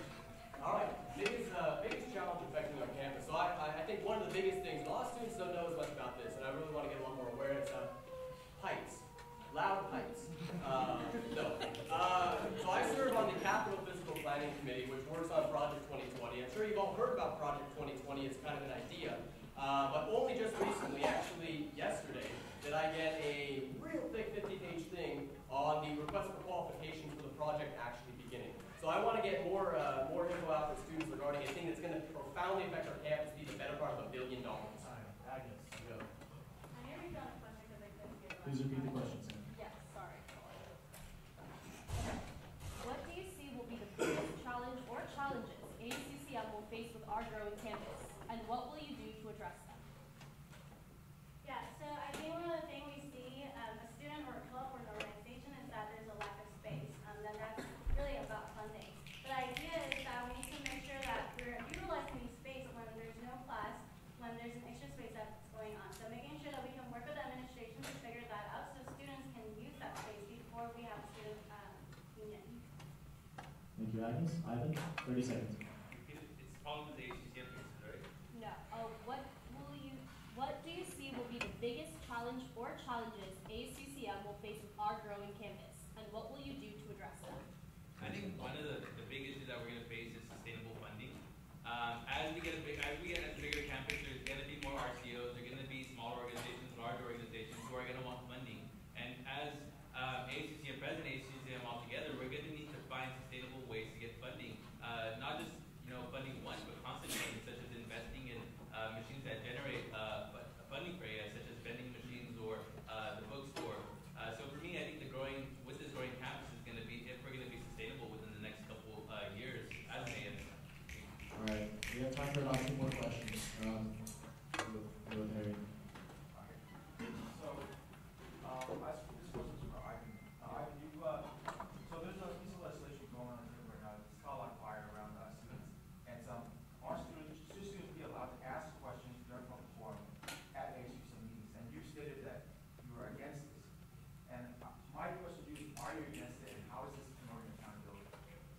First off, I'd like to see where you said against it. So, it's not that I'm against it. For me, it's going to be a process that is, if we're going to be able to answer questions not only in a timely manner, but if we are going to be able to give quality answers.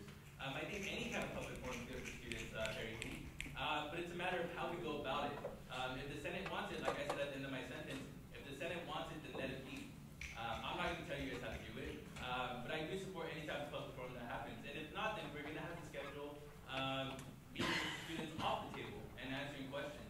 But for me, it's going to be a matter of the process and if we're going to be able to work efficiently on the Senate table still, which is going to come down to the IVP and how they handle it. But thank you. Thank you, Ivan.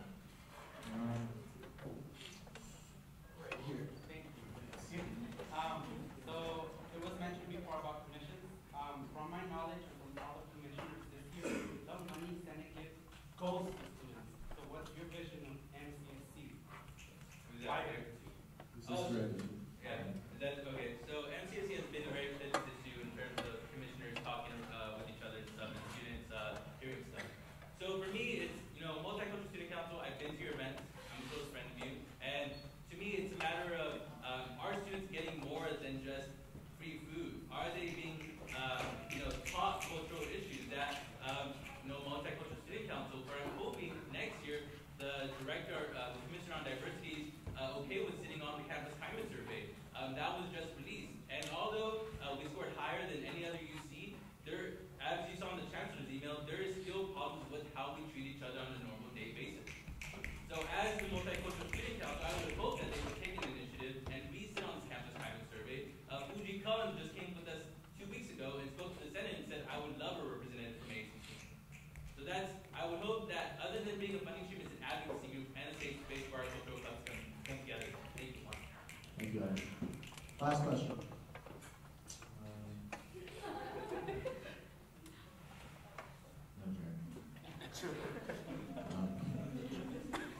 You can ask them later. I'm going to go with Yusuf, and I apologize, guys, this is the last question, but I highly encourage you to come to the candidate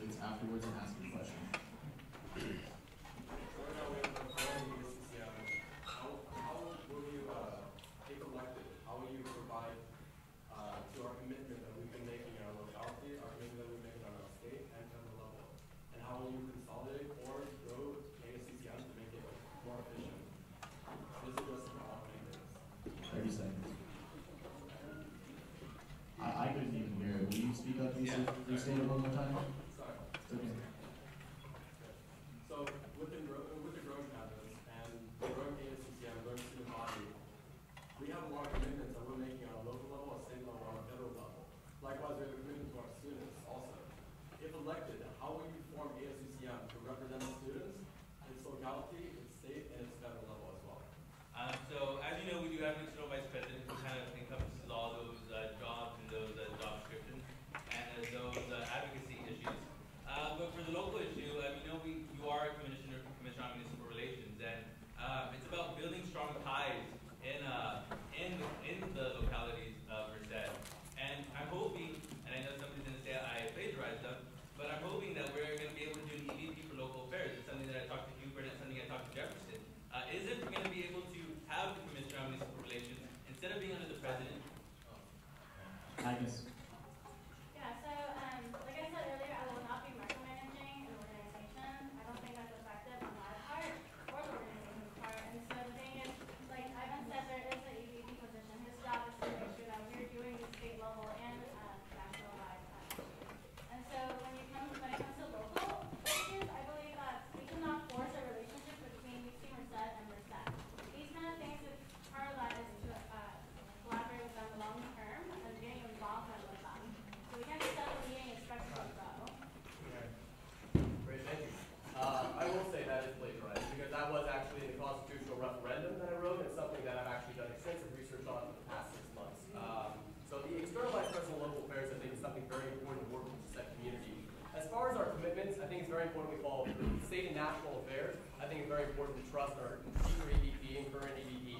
But I think one thing is that I've had constituents mention to me that the municipal relations budget under your plan will be cut to $0 and moved under the external office. I can provide quotations on that as well. All right, we'll now open up the floor to our candidates for their closing statements. We will begin in the order that we gave the opening statements, and that is going to start. Where is that? Was it Jaron? You will begin. Great, thank you. 3:30. I'm very proud of all the stuff we've accomplished this past year as associate students. And yes, while I'm proud of my part in that role, I always try to use me because you know what? There was 160 people that were involved in that effort. Probably the biggest thing that I really want to continue to work on this coming year is really to make sure that a lot of these gains we've made forward, the commissions, which I think have been revolutionary ways of getting students involved. And I think if you ask the students on the commissions, they found it an incredibly empowering experience that they don't want to be cut.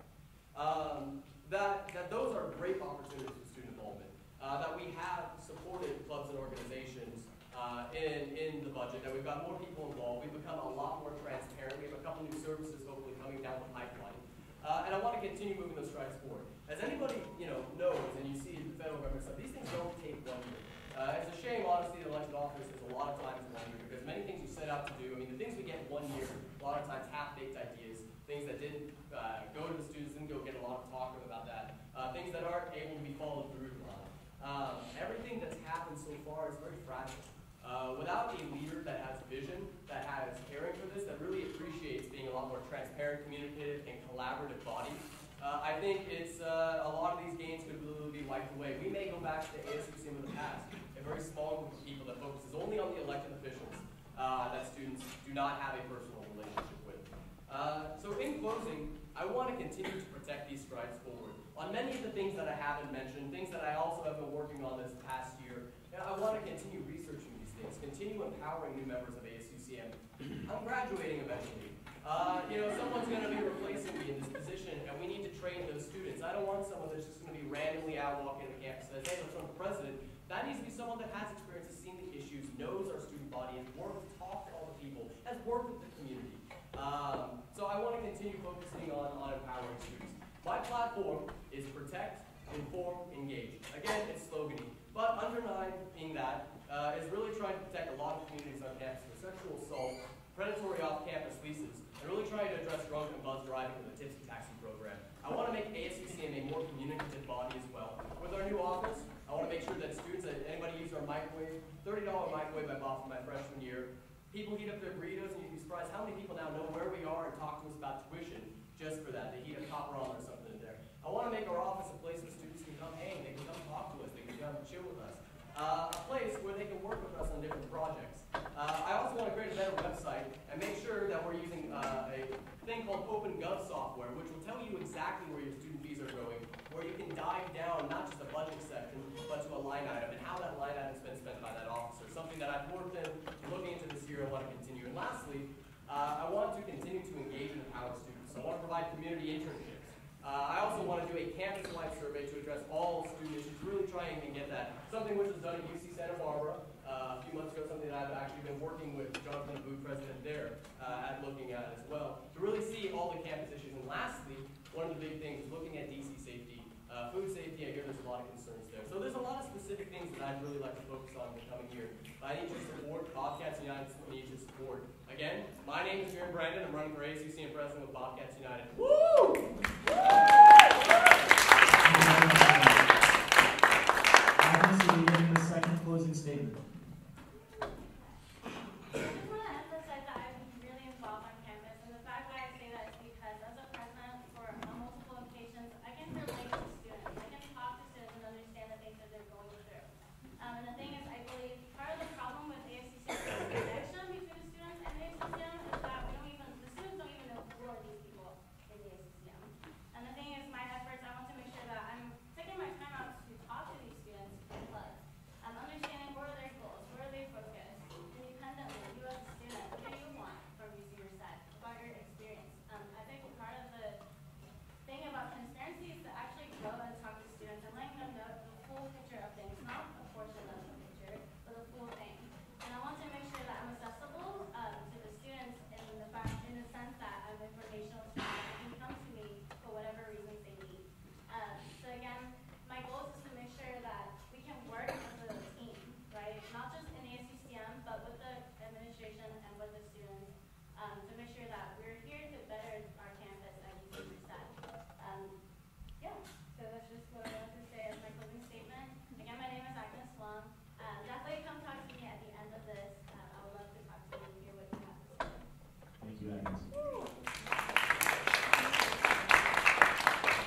Ivan, the floor is open to you for the third and final closing statement. Hey, Ivan. Hey, everyone. So, this is my name again, Jaron Brandon, and I'm running for ASUCM President. And it's been a pleasure being out here and debating. I've never been in a debate, so it's been a very good experience. And I just want you to keep in mind that ASUCM, it's had this leadership. RCOs haven't been very happy with this leadership, and it's time for new leadership. We need leaders with integrity. We need people who have believe in servant leadership, that believe that to lead is to serve, and that funding won't necessarily be just for themselves and their traveling budget. And finally, diversity. We need a diverse set of leaders on this campus. That's why our state alliance has people who are part of the DC, they're part of Week Life, the RHA president, people who have been in your shoes, people who have struggled getting funding from ASUCM. And that is why I'm here running for ASUCM president. I want a different vision for ASUCM. I want a vision that supports you more than just funding. It supports you in your interests and the things that you want on this campus. One of those things is, how many of you are fifth years? Don't come. So, the UC Merced Library used to have a laptop loan program. How many of you know about that? So, or Raj. So it's about investing in these kind of resources. As college students, college needs to be affordable and accessible. So what can your AS do to invest in these kind of resources? So if you can't afford a laptop, you can easily go to the library and check one out. It's about reinvesting in these resources and understanding why they went away and how we can bring them back.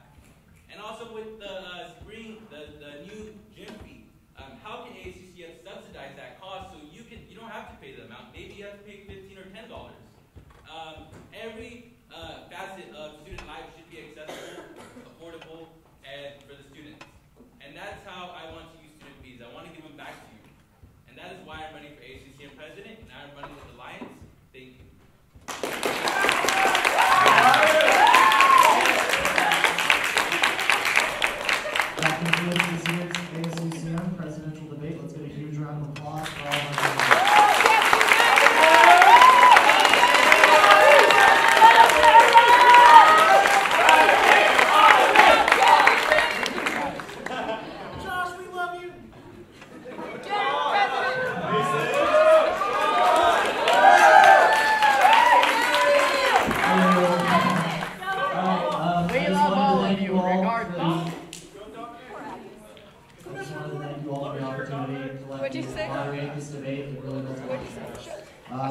And we give the mic to Dominic, the lead election commissioner. He's going to make a few announcements for you guys. Thank you so much.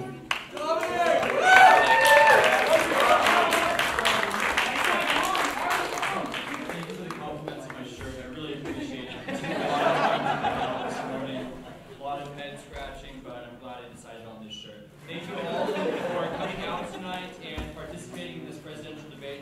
I really think we had a great showing, some great questions, and an excellent job by all of our candidates at answering those questions and providing for us what is going to be the future of ASUCM.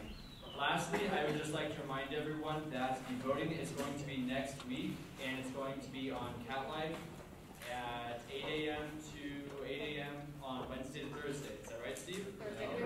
Thursday to Friday. Okay. 24th to 25th? Yes.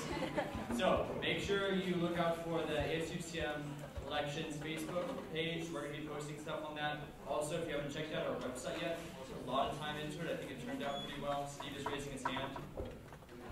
Oh, he put it down. So, once again, thank you all for coming out tonight, and I hope you have a wonderful evening.